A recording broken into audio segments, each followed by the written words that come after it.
United's 3-2 win away to Southampton. This is the ratings programme where I look at the ratings out of one of the other outlets and I compare them to my own ratings and say what I think about some of the things that they've said about the United players. Before I start, I've had quite a few people asking me to remove the world map that I had behind me, that I quite like that world map, but a lot of people saying I look too much like a geography teacher and that it should be changed. So I've changed it to one of my favourite photographs that I've got. I've now got a picture of some of the 1963 players celebrating with the FA Cup after United won the FA Cup in 1963. So I hope some of you like that or prefer that one to the world map that has now been taken down. I'll have to find somewhere else to put that. It's one of my favourite pieces of work, that world map. So yeah, I've chosen 90minutes.com today to look at their ratings for United's players at Southampton, and I'm going to say what I think about their ratings compared to my ratings. And 90minutes.com have given David De Gea a 6 out of 10. They've said that he couldn't get to the free kick, but should have done better with the corner. I'm not sure I agree with him. I probably don't agree with him, to be honest. He couldn't get to the free kick, I agree with that. But that vicious in-swinging corner that was flicked on at the near post, I don't think you can necessarily expect a keeper to come that far forward and challenge those players, a big group of players that are all standing at the near post and slightly beyond the near post. You're stuck on your line. You can't really come into that crowd of players there. You haven't got much chance at all. It comes in with such pace and such a swing. I don't think you could expect your keeper to come beyond his near post to try and cut that out. And once it gets a touch on it, it's coming in like a rocket. I don't think you've got much chance of saving it unless it comes right at you. So I don't agree with that. So I think the 6 out of 10, other than those two instances, the 2 goals, I don't think he could do anything about either of them. So I think he deserves a 7. So I've upped David De Gea to a 7 out of 10 compared to their 6 out of 10. Wan-Bissaka, they've given a 6. They said he coped reasonably well with Dnepro. And he showed why he's England's best right back defensively. I've said this before, I'm not always convinced about people talking about a generalisation about a player, about what it smacks of what you think about him from what you've seen in other games, and then taking it into this game and remarking upon how he's done. Really, they're remarking upon how well he's done in other games and using it as a mark to help to mark him in this game. They've said he's the England's best right back defensively. I thought Wan-Bissaka did fine at the weekend, absolutely fine. But so I'm not saying this isn't anything against Wan-Bissaka. I'm just saying how I see football. He's obviously a great tackler. He's great at tracking people back. People, can't get past him. But that's not everything that there is to defending. His heading could be a bit better. His positional sense could be a bit better. When a cross is coming in from one side of the field, from the other side, he sometimes gets caught under the ball. He comes too tight in. There's a lot more to defending than just being able to make tackles, which is the main thing that people talk about really when they talk about Wan-Bissaka's defensive capabilities. So I'm not absolutely convinced. I won't disagree with anybody who said to me that he's the best tackler in the country. I wouldn't disagree with that. I can't think of anyone who's better. But just to say that because of that, he's the best fullback defensively, I'm not quite sure that actually adds up. So I've gone in a little bit deep into that really, because that's talking generally anyway. Just on this game, not only did he defend well, as they've said, or certainly, he certainly didn't get beaten too often by his winger. He also improved a little bit going forward. He put a great cross in that Cavani headed towards goal. Cavani did. It was a great header by Cavani. It was a little bit far out, maybe 12 yards, quite far out to get an header in, but it just sailed just wide of the post. That was a lovely cross by Wan-Bissaka, and he also passed a nice ball down the line to Cavani before Cavani passed it to Bruno to get the first goal. So I thought going forward, Wan-Bissaka was okay at the weekend as well. But 6 out of 10, I think, is perfectly fair anyway. So despite everything that I've said, I don't think they're wrong with the mark. I just don't agree with the comments that they've said. Lindelof, they've given 5. He didn't do much wrong, they've said straight away. I could stop there, I agree with that. He didn't do much wrong, but if he didn't do much wrong, I don't think he deserves to be only a 5. They've also said his marking was iffy on a few occasions and was generally unimposing. Too many generalisations for me. They've said in the first instance he didn't do much wrong. I completely agree with that. So I don't think he deserves only a 5. I'm going to give him a 6. He's playing centre back. The 2 goals, one was an in-swinging corner. Perhaps he could have maybe been one of the players who was marking Bednarek, who scored it, as opposed to Marcus Rashford was marking him. But I wouldn't point the finger at Lindelof. I mean, you've got experienced players, other tall players. You've got your centre-back and your captain, Harry Maguire, and you've got Nemanja Matic there, who are both big enough and experienced enough to organise that situation. So I don't think Lindelof should have the finger pointed at him any more than anyone else about the corner kick goal. And then the free kick goal, what can he do about that? Fred took a player down that he shouldn't have taken down, and he scored direct from the free kick. So I don't think Lindelof only deserves a 5. I think he was perfectly fine. Couldn't do anything about the 2 goals, and I've given him a 6. Harry Maguire, they've given a 6 to. They've actually said he was responsible for commanding the back line, but there wasn't much sign of it here. So in a way, they've given him a better. I always like to compare players who are playing in the same position, your full-back to your full-back, your centre-back to your centre-back, your midfield players who are together, rather than comparing a forward to a full-back or a midfield player to a centre-back.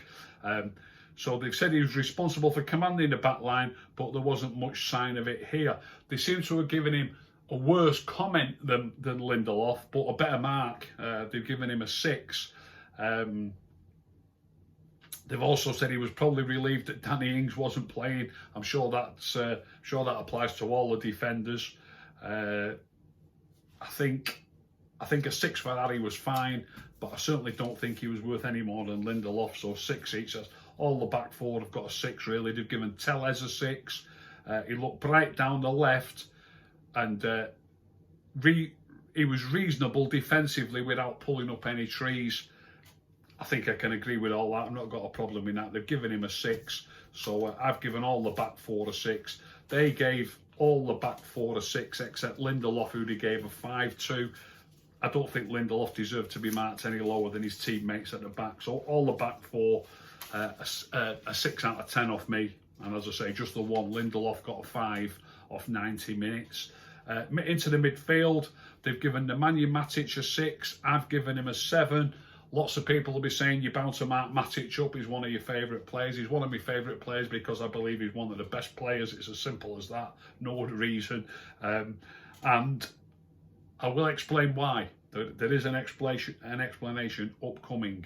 But they've said he seemed to get crowded out in a packed midfield and was bypassed in most phases of play. That sounds like a pretty damning report of somebody's performance to me. He was crowded out in a packed midfield and bypassed in most phases of play. But then they've said, did okay though. It doesn't sound like he did okay, going by your first sentence. Did okay though, and provided cover in a defence that needed it, and they've given him a 6. I've given him a 7, so at the minute is the highest mark, and I'll explain why in a moment. Fred, they've given a 5 to, and Fred's 5, they've said, was all they've said about Fred, he was allegedly playing, but you wouldn't have noticed it. I think that's a little bit harsh. I did see that it was a really sloppy free kick that he gave away on the edge of the box. He was chasing a player back who was only running into a crowd of players anyway. There's no way he should have been. He shouldn't have been challenging him. He shouldn't have been so close to him. You've got to be more careful than that in a situation like that. You know, possibly if it looks like he's going to cause danger, it doesn't matter that much. But he looked like he was just running into players with the ball, and you've got to appreciate that when you're on the field of play. But the reason I'm going to up Fred from a 5 to a 6, by the way. They've given him a 5 and said allegedly he was playing, but you wouldn't have noticed it. I think that's really harsh. I don't think Fred was too bad at all.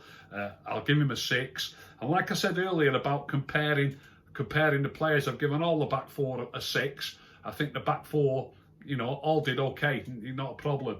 In the midfield, and going off 90 minutes, by the way, we've only given Fred a 5. I've upped Fred to a 6. But I do think Matic was considerably better and was our best of the two holding midfield players. Ollie did go with Fred and Matic, whereas he often goes with Fred and McTominay. I think McTominay's still nursing an injury, and I think Matic was comfortably the pick of the two holding midfield players. So that going back to Matic, that's one of the reasons I've upped him to a 7. I don't think it'd be fair to give Fred a 6 and Matic a 6. I think Matic was comfortably better, and I don't think 90 minutes are fair giving Fred a 5. So I've given Fred a 6, and I've given Matic a 7. Van der Beek, they've given a 6 to. I've upped that to a 7. They've said he regressed from his masterclass on Thursday. For 70 minutes at least, he regressed, they've said. He grew into it and towards the whistle began to look like the player he is. I don't agree with that. I've given him a 7 again. I thought he was really good the other night, and I don't think there was much difference this weekend. He was dead tidy on the ball, kept it simple, but sees where it should go at the right time. I thought Van der Beek, we need more players like Van der Beek looking after the ball as well as he did. So I don't think to say he regressed. Look, he was superb on Thursday. He might not have been quite as good, but I don't think he deserves to be. It doesn't deserve to be said about him that he regressed. I thought Van der Beek was more than decent and deserved his 7. Bruno, they've given us a 7 to. I've given Bruno a 6, so it's the other way around for me. I've given Van der Beek a 7 and Bruno a 6. They've said he cut a frustrated figure at the point of the diamond, but still went close with a great early strike. Was later denied by a scrambling McCarthy. He was denied by a scrambling McCarthy, but in my opinion, he should have scored. He was that close in, and he was running onto the ball. He should have smashed it into the net. But McCarthy did make a fantastic save. And then they said he made up for it with a goal that got us back in the game. So he cut a frustrated figure, but then they've mentioned 3 things from his game, and that whoever's written this for 90 minutes, it strikes me that they think there's only goals. Obviously goals are important, but it's not only about strikes at goal, and it's not only about being able to score goals or being able to get on the end of the chances, particularly for a midfield player. Although he's between the midfield and the forwards, he's playing as a number 10 really, Bruno, for me. They've mentioned him having a shot in the first half. They've mentioned the keeper making a save from him that possibly, I think he should have scored it. And then they've also mentioned that he got a goal late in the game. They don't mention anything else. Now, for me, Bruno at times his sloppiness in giving the ball away, particularly in the first hour, and some of his decision making throughout the game, not just the first hour. There was a moment just into injury time where he shot from about 40 yards and it maybe more than 40 yards and it landed on the roof of the net. Okay, no harm done in the end. We still got the winner. But when you're desperately searching for a winner in injury time, I don't think you should be taking a shot on from 40 odd yards trying to chip the keeper. And the keeper got back easily. If it had been under the crossbar, the keeper would have saved it.